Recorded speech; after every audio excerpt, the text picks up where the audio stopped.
കൊച്ചിയുടെ പുറം കടലിൽ മുങ്ങിയ ചരക്ക് കപ്പൽ MSC എൽസ 3 കണ്ടെയ്നറുകൾ തീരത്തടിയുമ്പോൾ കനത്ത ജാഗ്രതാ നിർദ്ദേശമാണ് ജനങ്ങൾക്ക് നൽകുന്നത്. കണ്ടെയ്നറുകളുടെ സമീപത്ത് പോലും പോകരുതെന്ന നിർദ്ദേശവും നൽകുന്നുണ്ട്. കണ്ടെയ്നറുകളിൽ അപകടകരമായ രാസവസ്തുക്കൾ ഉള്ളതിനാൽ ഇത്തരം വസ്തുക്കളിൽ നിന്ന് 200 മീറ്ററെങ്കിലും അകലം പാലിക്കണമെന്നാണ് നിർദ്ദേശം. കണ്ടെയ്നർ അടിഞ്ഞ പ്രദേശങ്ങളിലെ ആളുകളെ ഉൾപ്പെടെ മാറ്റിയാണ് സുരക്ഷ ഒരുക്കുന്നത്. 13ഓളം കണ്ടെയ്നറുകളിൽ അപകടകരമായ വസ്തുക്കളാണുള്ളത്. 12 കണ്ടെയ്നറുകളിൽ കാൽസ്യം കാർബൈഡ് ആണ്. മറ്റുള്ളവയിൽ രാസവസ്തുക്കൾ, സ്ഫോടക വസ്തുക്കൾ, റേഡിയോ ആക്റ്റീവ് പദാർത്ഥങ്ങൾ തുടങ്ങിയവയാണ്. മനുഷ്യജീവനും പരിസ്ഥിതിക്കും വരെ വലിയ ഭീഷണി ഉയർത്തുന്ന വസ്തുക്കൾ ഉണ്ടാകാനും സാധ്യതയുണ്ട്.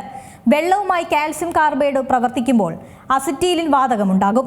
കാൽസ്യം കാർബൈഡ് നിറമില്ലാത്ത ഖരരൂപത്തിലുള്ള രാസവസ്തുവാണ്. കാൽസ്യം അസറ്റൈഡ് എന്നും അറിയപ്പെടാറുണ്ട്. ചുണ്ണാമ്പുകല്ലും കൽക്കരിയും 2000 ഡിഗ്രി സെൽഷ്യസിൽ ചൂടാക്കിയാണ് ഇത് നിർമ്മിക്കുന്നത്. അസറ്റിലിൻ വാതകം ഉണ്ടാക്കാനാണ് കാൽസ്യം കാർബൈഡ് ഉപയോഗിക്കുന്നത്. എന്നാൽ കാൽസ്യം കാർബൈഡ് വെള്ളവുമായി ചേർന്നാൽ അപകടകരമായ രീതിയിൽ പ്രതികരിക്കും.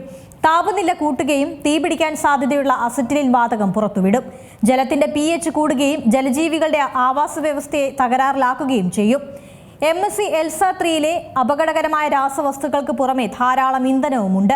കപ്പലിന്റെ ടാങ്കുകളിൽ ഡീസലും ഫർണസ് ഓയിലും ഉണ്ടെന്നാണ് കണക്കുകൾ. കപ്പൽ പൂർണ്ണമായും മുങ്ങിയതോടെ ഈ വസ്തുക്കൾ കടലിൽ കലർന്നിരിക്കാം. അങ്ങനെ കലർന്നാൽ പരിസ്ഥിതിക്ക് വലിയ ഭീഷണിയായി മാറും. പുതിയ വാർത്തകളും വിശേഷങ്ങളും ഇനി വിരൽ തുമ്പിൽ. എല്ലാ ഡിജിറ്റൽ പ്ലാറ്റ്ഫോമുകളിലും ഇപ്പോൾ Zee മലയാളം ന്യൂസ് ലഭ്യം.